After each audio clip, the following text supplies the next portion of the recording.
नमस्कार दोस्तों, मैं हूं डॉक्टर विकास बुधवार और आप देख रहे हैं काव्य के रंग डॉक्टर विकास बुधवार के संग। अपने YouTube मंच पर आपका स्वागत करता हूं। पिछली बार जो मैं कविता आपके सामने लेकर के आया था वो एक बिगड़े हुए लड़के के मुताल्लिफ थी और वो लड़का कहता था कि मैं कुछ भी करूं, मेरी मर्ज़ी है, मैं कोई कायदे कानून नहीं मानता। आज एक गज़ल लेकर के आया हूं और वो गज़ल एक मायने में उस कविता से बिल्कुल विपरीत है। मौजू ये है कि जब भी इंसान को ज़िंदगी जीनी होती है उसको बड़े बड़े समझौते करने पड़ते हैं। तो एक बार ज़रा माहौल बनाइए, फिर मैं शुरू करता हूँ। कहा है कि दुनियादारी मेला है, दुनियादारी मेला है, हर इंसान अकेला है। किसी ने कहा था कि धक्के पे धक्का, रेले पे रेला, है भीड़ इतनी पर दिल अकेला। तो मैं कहता हूँ कि दुनियादारी मेला है, हर इंसान अकेला है, बर्बादी की हद तक हमने इंसानों को झेला है, बर्बादी की हद तक हमने इंसानों को झेला है। अब किसने बर्बादी की हद तक किसको झेला है, ये बात मैं खुद नहीं बताऊंगा। कमेंट बॉक्स में लिख करके ज़रूर बताइए कि आप इन दो लाइनों से क्या समझ पाए हैं। बर्बादी की हद तक हमने इंसानों को झेला है, कदम कदम समझौता करना इंसानों की मजबूरी है, दूर दूर तक नज़र उठाओ, घोर अंधेरा फैला है, दूर दूर तक नज़र उठाओ, घोर अंधेरा फैला है। आगे लिखता हूँ, खरी कमाई करते करते, कहा है कि खरी कमाई करते करते बड़े लोग मजबूर हुए। आजकल ये फैशन बन गया है कि किसी भी व्यक्ति के खिलाफ ईडी का छापा लगवा दो। तो वो जो खरी कमाई कर रहे हैं उनको क्या मिल रहा है? तो कहना है कि खरी कमाई करते करते बड़े लोग मजबूर हुए और उनकी मौज है जिनका पैसा स्विस बैंक तक फैला है, उनकी मौज है जिनका पैसा स्विस बैंक तक फैला है।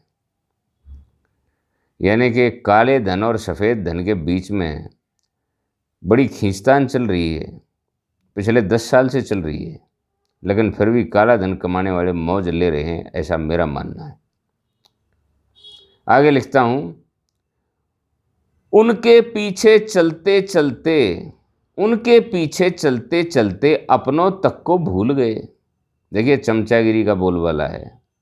आप अपने वेल विशर्स को, अपने चाहने वालों को भूल जाते हैं और जो चमचागिरी के हकदार हैं क्योंकि उनके पास पैसा है, दौलत है, पावर है, उनके पीछे चल पड़ते हैं। तो कहा है कि उनके पीछे चलते चलते अपनों तक को भूल गए, मेहनत का परिणाम गरीबी, चमचागिरी की बेला है।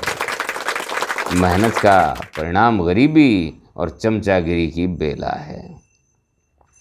और अब ये एक योजना बनाई थी, अग्निवीर योजना। कहते हैं कि जो लोग फौज में सरहद पर जा कर के अपने प्राणों को न्यौछावर कर देते हैं, उन व्यक्तियों की मट्टी पलीद कर दी इस योजना ने। तो मैंने लिखा है, सरहद पर लड़ने वालों के लड़ते लड़ते प्राण गए।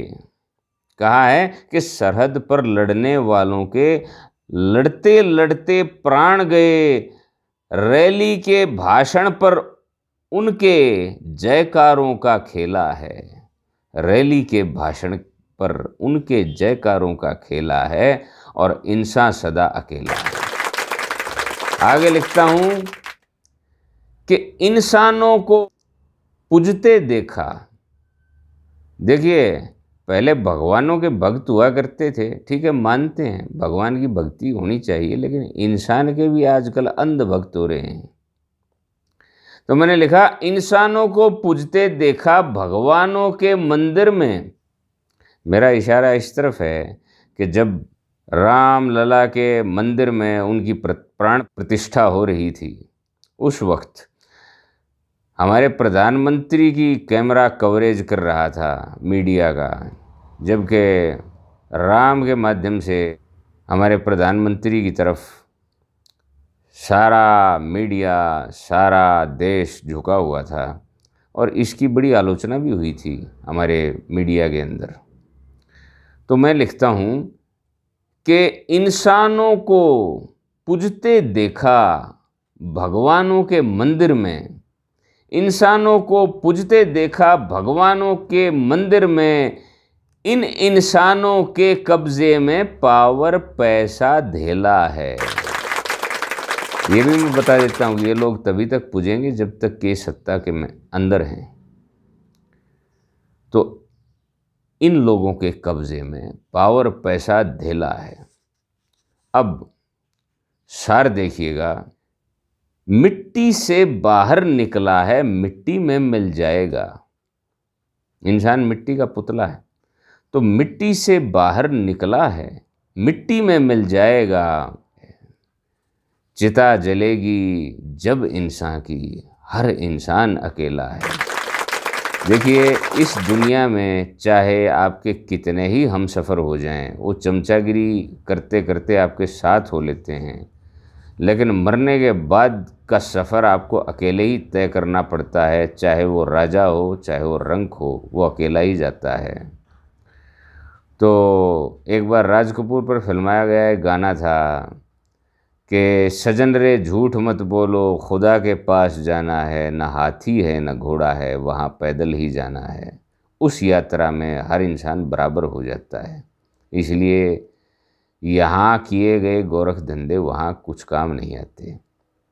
दोस्तों, अगर मेरी ये प्रस्तुति आपको पसंद आई हो तो वीडियो को लाइक दीजिए, चैनल को सब्सक्राइब कीजिए और अपने कमेंट बॉक्स में हमें ये बताइए कि आपको किस तरह की रचनाएं सुनना पसंद है, और बेल आइकॉन को, घंटी के चिन्ह को दबा दीजिए, जिससे मेरी नवीनतम प्रस्तुतियों की जानकारी आपको समय से मिलती रहे। धन्यवाद।